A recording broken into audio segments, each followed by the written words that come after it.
और आगे बढ़ते हुए सवाल ये कि क्या उत्तर प्रदेश में ऑल इज वेल है?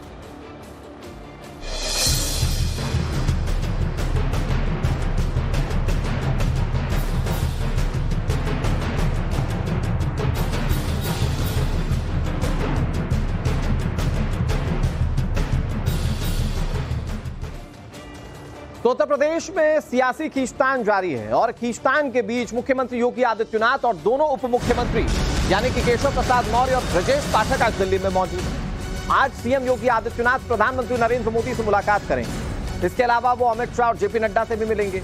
इस बीच विपक्ष दावा कर रहा है कि उत्तर प्रदेश में कुछ बड़ा होने वाला है। एक दिन पहले समाजवादी पार्टी के अध्यक्ष अखिलेश यादव ने केशव प्रसाद मौर्य को दिल्ली का मोहरा बताकर यह हवा देने की कोशिश की थी। वो ये कह रहे थे कि उत्तर प्रदेश बीजेपी में सब कुछ ठीक नहीं चल रहा है। इधर कांग्रेस भी उत्तर प्रदेश में जो सियासी उठापटक बीजेपी के अंदर जारी है, इस पर सवाल खड़े कर चुकी है। इंडी गठबंधन ये माहौल इसलिए भी बना रहा है क्योंकि सीएम योगी आदित्यनाथ की कुछ बैठकों में दोनों उप मुख्यमंत्री पहुंचे नहीं थे, लेकिन विरोधियों के दावे पर मौर्य और बीजेपी के कई नेताओं की तरफ से अब जवाब भी आना शुरू हो चुका है। आज का ये घटनाक्रम बहुत महत्वपूर्ण है। तमाम राज्यों के मुख्यमंत्री, आज जो बीजेपी शासित राज्यों के मुख्यमंत्री हैं, वो पीएम से मुलाकात करेंगे और नीति आयोग की बैठक में तमाम मुख्यमंत्री शामिल होंगे। तो योगी आदित्यनाथ दिल्ली पहुंचे हुए हैं, लेकिन बड़ी बात यह भी है कि उप मुख्यमंत्री उत्तर प्रदेश के, चाहे वो ब्रजेश पाठक हो, चाहे वो केशव प्रसाद मौर्य हो, ये भी दिल्ली पहुंचे हुए हैं। विपक्ष लगातार इस खींचतान पर, जो सियासी खींचतान है, इस पर बीजेपी पर हमलावर है।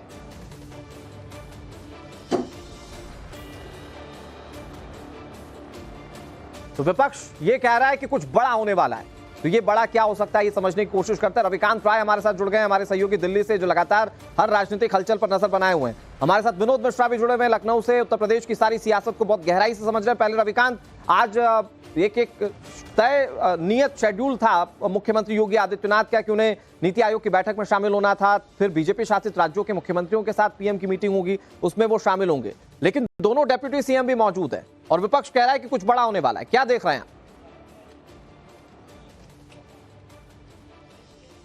देखिए अनुराग, विपक्ष इस मतभेद का फायदा उठाना चाहता है, लेकिन आज नीति आयोग की बैठक के बाद जो बैठक बीजेपी ऑफिस में बुलाई गई है, उसमें बीजेपी रूल्ड स्टेट के मुख्यमंत्रियों के साथ साथ डेप्यूटी सीएम की बैठक होने वाली है और इसी को ध्यान में रखते हुए दोनों उप मुख्यमंत्री वो दिल्ली में मौजूद हैं। ऐसा नहीं कि वो योगी आदित्यनाथ के विरोध में कोई लॉबिंग कर रहे हैं, किसी बड़े नेताओं से मुलाकात कर रहे हैं। ये मीटिंग पहले से प्रस्तावित थी और उस प्रस्तावित बैठक के तहत वो यहाँ पर आए हैं। लेकिन इतना सच है कि यूपी में राजनीतिक खींचतान चल रही है। जिस तरीके से वो बैठक में हिस्सा नहीं ले रहे हैं, एक एक करके बयानबाजी हो रही है, अपने ही मुख्यमंत्री को खत लिखना, अलायंस पार्टनर के द्वारा उनके अगेंस्ट में बोलना, तो ऑल इज नॉट वेल तो यूपी में है। लेकिन पूरी तरीके से स्थिति नियंत्रण में है, क्योंकि जो केंद्रीय आलाकमान है वो इस बात को बखूबी जानता है कि यूपी जो है एक बड़ा राज्य है और यहाँ पर किसी भी प्रकार की अगर कोई गड़बड़ी होती है तो ये एक स्टेट उनके हाथ से जा सकता है। कल देर रात जो यूपी के मुख्यमंत्री हैं योगी आदित्यनाथ, उन्होंने बीएल संतोष से मिलकर संगठन की पूरी जानकारी दी है। आप देख रहे हैं कि संगठन में बदलाव भी किया जा रहा है, 2 राज्यों के प्रदेश अध्यक्ष बदले जा चुके हैं और आप आने वाले दिनों में यह भी देखेंगे कि जो हार की समीक्षा की जा रही है उसके तहत पार्टी कार्रवाई भी करेगी। जो जिम्मेदार लोग हैं उनके ऊपर एक्शन भी होगा। हो सकता है कि यूपी के संगठन और यूपी के कैबिनेट में बदलाव देखने को मिले। फिलहाल इतना तय है कि योगी आदित्यनाथ चेहरा है और वो चेहरा बने रहेंगे और दोनों डिप्टी सीएम उनकी कैबिनेट का हिस्सा होंगे, ये भी लगभग तय है। विनोद, लेकिन लखनऊ में किस तरह की हलचल है? क्योंकि जैसे ही मौका मिलता है योगी आदित्यनाथ की सरकार को घेरने का, वो मौका अखिलेश यादव नहीं चूकते, और जब मौका ये है कि दोनों उप मुख्यमंत्री भी दिल्ली में मौजूद हैं, तो विपक्ष ये कह रहा है कि कुछ बड़ा होने वाला है। तो ये बड़ा क्या होने वाला है, इस पर बात करेंगे। एक बड़ी खबर अपने दर्शकों को बता देते हैं। अखिलेश यादव और केशव प्रसाद मौर्य के बीच जुबानी जंग जारी है। आज फिर से केशव ने अखिलेश यादव पर हमला बोला। अखिलेश को 2014 की हार को याद रखना चाहिए, ये केशव प्रसाद मौर्य कह रहे हैं।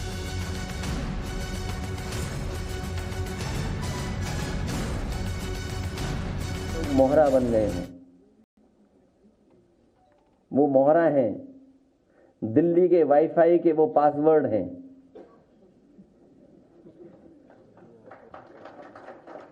ये नई तरह की टेक्नोलॉजी, तो टेक्नोलॉजी के हिसाब से बोलना पड़ रहा है। आप समझ गए होंगे कौन मोहरा है। सुनने में आया कि मौर्य जी मोहरा हैं,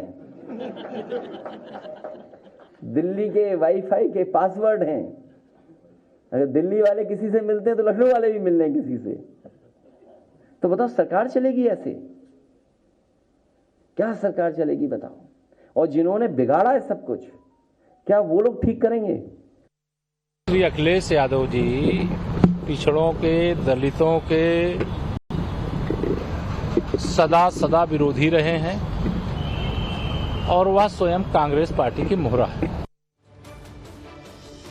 हमारे साथ विनोद जुड़े हैं लखनऊ से ज्यादा जानकारी के साथ। विनोद, बड़ी दिलचस्प जुबानी खींचतान देखने को मिल रही है समाजवादी पार्टी और भारतीय जनता पार्टी के बीच में। अखिलेश यादव कह रहे हैं कि केशव प्रसाद मौर्य सिर्फ एक मोहरा है, जबकि अखिलेश यादव पर जवाब भी दे रहे हैं केशव प्रसाद मौर्य, और उन्होंने बताया कि कैसे विकास विरोधी हैं अखिलेश यादव।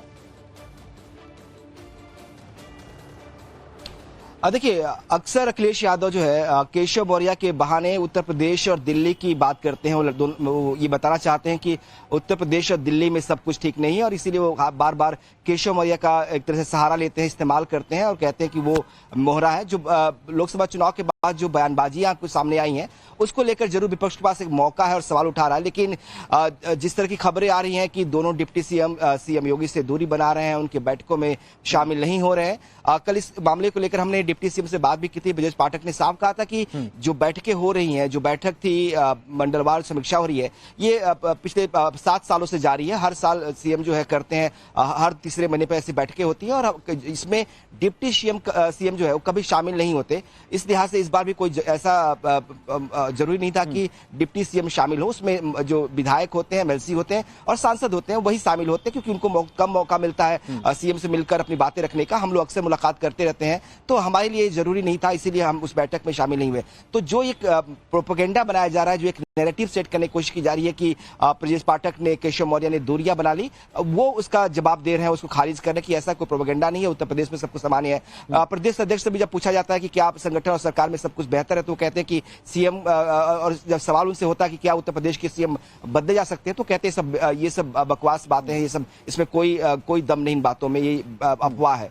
तो उत्तर प्रदेश में आप किसी भी नेता से बात करिएगा तो सब इसको खारिज करते हैं। जो विधायक मिलने जाते हैं वो भी खारिज करते हैं। नाराजगी इस बात को लेकर है कि अधिकारी नहीं सुनते हैं। ये मैक्सिमम विधायकों की, एमएलसी की, जनप्रतिनिधियों की शिकायतें हैं और मुख्यमंत्री इन शिकायतों को दूर करने की कोशिश कर रहे हैं। इसीलिए जो मंगलवार बैठकें हो रही है उसमें पूछा जा रहा है कि भाई क्या क्या आपकी दिक्कतें हो रही है, कौन से अधिकारी हैं जो नहीं सुन रहे हैं। अगर विधायक या एमएलसी जो है उसका जिक्र करता है तो उसके खिलाफ कार्रवाई भी होती है। हमने देखा कई तरह के एक्शन हुए जो गठबंधन के साथी हैं, खासतौर पर संजय निषाद, उन्होंने मुलाकात की थी सीएम से, उन्होंने बताया जो ताजा बयान जो सामने आया केशव प्रसाद मौर्य को, मैं समझना ये चाह रहा था कि क्या इस बयान को इस तौर पर देखा जा सकता है कि अखिलेश यादव जो पॉलिटिकल नरमी दिखा रहे हैं केशव प्रसाद मौर्य के लिए, उस नरमी के लिए केशव प्रसाद मौर्य ने क्या इनकार कर दिया? बहरहाल मैं आपका रुख एक बार फिर से करता हूं। उत्तर प्रदेश बीजेपी में खींचतान के बीच विपक्ष का बड़ा हमला सामने आया।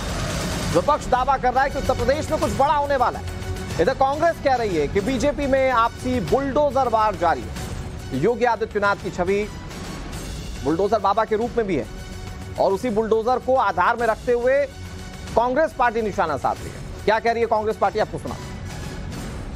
देखिए, उत्तर प्रदेश भाजपा और उत्तर प्रदेश भाजपा की सरकार में जूतों में दाल बंट रही है। उप मुख्यमंत्री को दिल्ली बुलाकर ये बताया जा रहा है कि इशारा किया गया कि योगी जी को ठोक दो।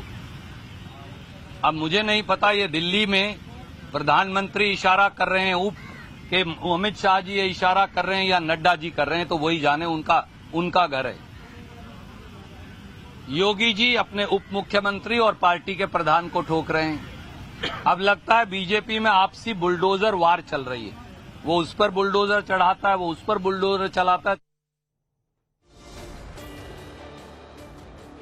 इधर यूपी में सियासी खींचतान के बीच बीजेपी प्रदेश अध्यक्ष भूपेंद्र चौधरी का बड़ा बयान सामने आया। उन्होंने विरोधियों को जवाब देते हुए साफ किया कि उत्तर प्रदेश में सीएम योगी आदित्यनाथ ही रहेंगे, वो बदलने वाले नहीं हैं। क्या कह रहे हैं, आपको सुना। मैंने कहा कि हम लोग एक राजनीतिक दल के नाते, लोकतांत्रिक राजनीतिक दल के नाते आपस में बातचीत कर रहे हैं और पूरी तैयारी के साथ आगे लोकसभा, विधानसभा के उपचुनाव में जाएंगे। और मुझे विश्वास है कि उत्तर प्रदेश की जनता का विश्वास हम लोग। सीएम बदलने की चर्चाएं चल रही है, उसको लेकर नहीं, ऐसा कुछ नहीं। इसी तरह से ओम प्रकाश राजभर ने भी योगी आदित्यनाथ को लेकर चल रही चर्चा पर विपक्ष को जवाब दिया। उन्होंने विपक्ष की कोरी कल्पनाएं से बता दिया, कहा कि योगी सरकार को लेकर जो भी अटकलें लगाने की कोशिश की जा रही है वो सब कुछ बेबुनियाद है, उत्तर प्रदेश में ऑल इज वेल है। क्या कह रहे हैं ओम प्रकाश राजभर, सुनिए। योगी आदित्यनाथ जी को कुर्सी से उतारने के लिए पिछली सरकार में भी रोज हर हफ्ते एक सगुफा छूटता था, लेकिन 5 साल वो रहे, सारे सगुफे सबके फेल, फिर वही सगुफा चालू है। कल हट जाएंगे, 2 गुट हो गया, दिल्ली वाले हटा रहे हैं, लखनऊ वाले वो कर रहे हैं, वो कर रहे हैं, कहीं कुछ नहीं है। तो ये सब अटकलें जो लगाई जा रही हैं निराधार है, ऐसा कोई बात नहीं है। आपको कहीं से भी नहीं लगता? कहीं कुछ नहीं है, ऑल इज वेल।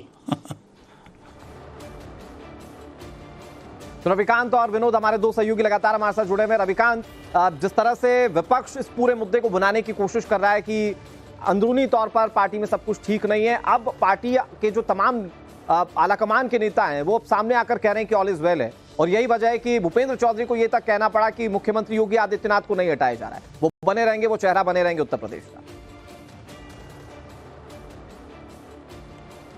बिल्कुल अनुराग, और ये परिस्थितियां इन नेताओं की वजह से ही क्रिएट हुई, क्योंकि आपका घर अगर व्यवस्थित नहीं है तो विरोधी मजे जरूर लेंगे और राजनीतिक बयानबाजी होती रहती है। ये बयानबाजी इसलिए भी प्रारंभ हुई क्योंकि अपने ही नेता कहने लगे कि संगठन बड़ा होता है सरकार से, और उसके बाद अपने ही मुख्यमंत्री को खत लिखा गया। कई केंद्रीय मंत्री जो कि यूपी के कोटे से आते हैं उन्होंने भी मुख्यमंत्री की कार्यशैली पर सवाल खड़े किए, तो विपक्ष को बैठे बिठाए एक मौका मिल गया। लेकिन इन तमाम परिस्थितियों के बाद केंद्र ने इसका आकलन किया और सभी को बुलाकर दिल्ली में ये कहा गया कि पार्टी में इस तरीके से इनडिसिप्लिन नहीं चलेगा। मुख्यमंत्री योगी आदित्यनाथ चेहरा है वहां के, और जब तक वो मुख्यमंत्री हैं उनका कहना मानना होगा। और उसके बाद आप देखिए ये तमाम जो डैमेज कंट्रोल है वो हो रहा है। सहयोगी दल के नेता खुलकर सामने आ रहे हैं, प्रदेश अध्यक्ष और डिप्टी सीएम भी कह रहे हैं कि इस तरीके का कोई मतभेद नहीं है, योगी आदित्यनाथ सरकार के मुखिया हैं और उनके नेतृत्व में सरकार चल रही है। लेकिन जो नाराजगियां हैं, जो दिक्कतें हैं, जिसकी वजह से लोकसभा में इतना बड़ा नुकसान उठाना पड़ा पार्टी को, उन कमियों को दूर करने के लिए सभी एकजुट होकर सुनवाई करेंगे। और आपने देखा होगा कि हाल के दिनों में मुख्यमंत्री योगी आदित्यनाथ की कार्यशैली भी बदली है, वो सबको बुलाकर मिल रहे हैं, सांसदों से मिल रहे हैं, विधायकों से मिल रहे हैं और अधिकारियों को भी निर्देश दे रहे हैं, यानी उन्होंने भी अपनी कमियों को दूर करने के लिए कदम आगे बढ़ा दिए हैं। कुल मिलाकर कंक्लूड ये करें रविकांत की, अगर सहयोगी दल भी कह रहे हैं, बड़े नेता भी कह रहे हैं, संगठन के सबसे बड़े नेता भी कह रहे हैं उत्तर प्रदेश के कि ऑल इज वेल, तो क्या वो ऑल इज वेल हो चुका है? क्या विपक्ष को अब सवाल उठाने का मौका नहीं मिलेगा?